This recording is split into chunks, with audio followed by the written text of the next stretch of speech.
Welcome guys. आज हम लोग करने वाले हैं बिली बैट मांगा का फर्स्ट और सेकंड चैप्टर एक्सप्लेन।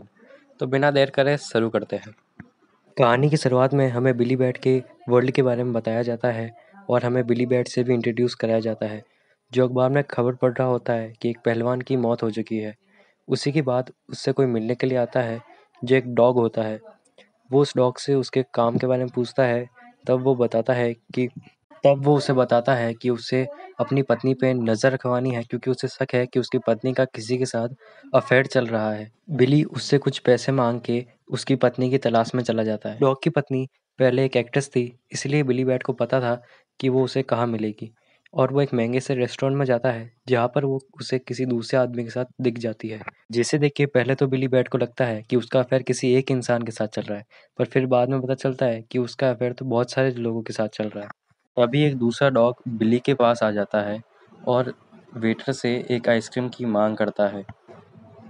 वह कहता है कि आइसक्रीम बहुत अच्छी है और बिली को इन सभी मामलों में पड़ने से मना करता है और जाने से पहले एक फ़ोटो दे के जाता है जो कि उस डॉग की थी। साथ अगले दिन उस रिच डॉग की पत्नी अफेयर चलाने वाली थी। ये देख के बिली बैट समझ जाता है कि ये किसी दूसरे मर्द को ढूंढ रही है और शायद तक अपने पति को तलाक देने वाली है।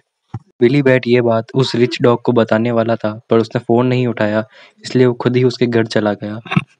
वो डोरबेल बजाता है, पर दरवाज़ा खुला था और वो उसे अंदर जाके आवाज़ लगा। पर जब अंदर से कोई आवाज़ नहीं आती, तब उसे थोड़ा शक होता है। और जैसे ही थोड़ा आगे बढ़ता है, उसे उसकी एक कमरे में लाश मिलती है। उसके बाद बिली बैट पुलिस को बुलाता है और पुलिस ऑफिसर बिली बैट से पूछता है कि तुम यहाँ क्या कर रहे हो? तुम हमेशा ही ऐसी मुसीबतों में क्यों पड़ जाते हो? जिस पे वो कहता है कि वो उसकी पत्नी के बारे में जासूसी कर रहा था क्योंकि उसे शक था कि उसकी पत्नी का किसी दूसरे के साथ अफेयर चल रहा था। पुलिस वाला पूछता है कि आखिरकार उसका क्या हुआ, क्या उसकी पत्नी हकीकत में उसे धोखा दे रही थी? जिस पे बिली बैट हाँ में जवाब देता है। इसे सुनकर के पुलिस वाले को लगता है, वो कहता है कि ज़रूर उसकी पत्नी ने ही ये मर्डर करा होगा क्योंकि उसकी पत्नी के पास मर्डर करने की सारी वजह थी। ज़ाहिर सी बात है, अगर उसका अफेयर चल रहा था तो वो उसे रास्ते से भी हटाने की ज़रूर कुछ ना कुछ सोच रही होगी। और पुलिस वाला तो उसकी पत्नी की तलाश में पूरी की पूरी पुलिस फोर्स को ही लगा देता है। जब बिली बैट कहता है कि तुम बहुत ज़्यादा जल्दी ही फैसला कर रहे हो, तब पुलिस वाला कहता है कि तुम उसकी पत्नी की साइड क्यों ले रहे हो? क्या तुम भी इस मर्डर में शामिल थे? ये सुनकर के एकदम से चुप हो जाता है, इस जगह से चला जाता है कि तभी बिली पे रास्ते में कोई 3 लोग हमला कर देते हैं। हमें उनके चेहरे तो नहीं बताए जाते, लेकिन वो बिली को धमका करके वहाँ से चले जाते हैं। बिली खुद को संभालता है और अपने घर की तरफ रवाना हो जाता है। घर पहुँचने के बाद जैसे ही वो लाइट चालू करने की कोशिश करता है, वैसे ही कोई उसे लाइट चालू करने से रोकता है और बिली बैट उससे पूछता है कि वो कौन है। तब वो कहती है कि वो उस रिच मैन की पत्नी है जो अपना केस लेकर के तुम्हारे पास आया था। तब बिली बैट उसे सामने आने के लिए कहता है। तब वो सामने आती है पर उसके हाथ में बंदूक थी, तो बिली बैट उसे अपनी बंदूक फेंकने के लिए कहता है और वो ऐसा ही करती है और वो तुरंत बिली बैट के गले लग जाती है और उसे कहती है कि मुझे बचाओ। तब बिली बैट उससे पूछता है कि क्या तुम ही ने उसका कत्ल करा है? तब वो मना कर देती है कि इतने में ही उन पे कोई हमला कर देता है और वो लोग पीछे के दरवाजे से भाग जाते हैं। डॉग की पत्नी कहती है कि तुम्हें उड़ना चाहिए, पर बिली बैट उसे मना कर देता है। फिर वो लोग दीवार को फांद करके दूसरी दीवार पर पहुंच जाते हैं।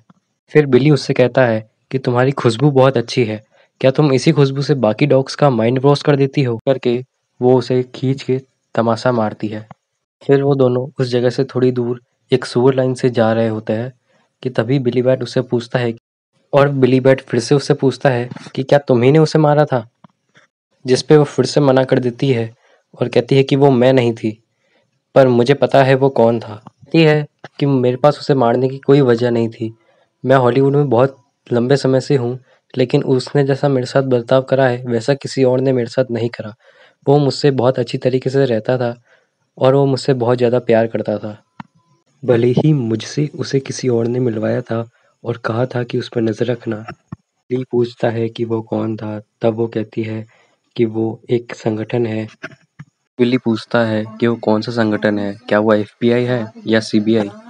वो कहती है कि नहीं, ये एक नया संगठन है जो अभी हाल फिलहाल में ही एक्टिव हुआ है। वो कहती है कि मेरे पति ने ही मुझे बाकी मर्दों से मिलने के लिए कहा था, ताकि तुम मुझ पर नज़र रखो। तब बिली कहता है ऐसा नहीं हो सकता, अगर ऐसा होता तो तुम्हारा पति इतने ज़्यादा पैसे मुझे नहीं देता। बिली का शक और ज़्यादा बढ़ रहा था कि तभी वो कहती है कि तुम्हें इन सब के बारे में कुछ भी नहीं पता, तुम्हें नहीं पता कि यहाँ पे क्या चल रहा है। कि तभी बिली पे कोई हमला कर देता है, पर बिली बहुत ही ज़्यादा फुर्ती से उस दूसरे हमला करने वाले को गिरा देता है और कहता है कि तुम वही हो ना जिसने थोड़ी देर पहले गली के अंदर हमला करा था। और वो वही था। वो फीमेल डॉग भागने लगती है, तब बिली कहता है कि तुम ही असली कातिल हो, किसी ने अपने पति का खून करा है और भाग रही है। और वो जोर से चिल्लाता है कि तुम ही कातिल हो, तुम ही कातिल हो। इसी के बाद सारे रंग उड़ जाते हैं और हमें पता चलता है ये सभी कुछ जो चल रहा था वो एक मांगा का पार्ट था और उसे एक मांगा आर्टिस्ट जिसका नाम केविन है वो ड्रॉ कर रहा है।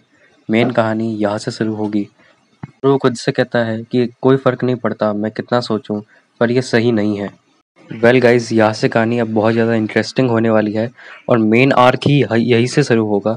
तो प्लीज़ सब्सक्राइब करो, लाइक करो, ताकि मैं इसका सेकंड पार्ट बनाऊँ। और मैं इसका सेकंड पार्ट तभी बनाऊँगा जब 300 या 400 लाइक नहीं आ जाते, तब तक मैं इसका सेकंड पार्ट नहीं बनाने वाला।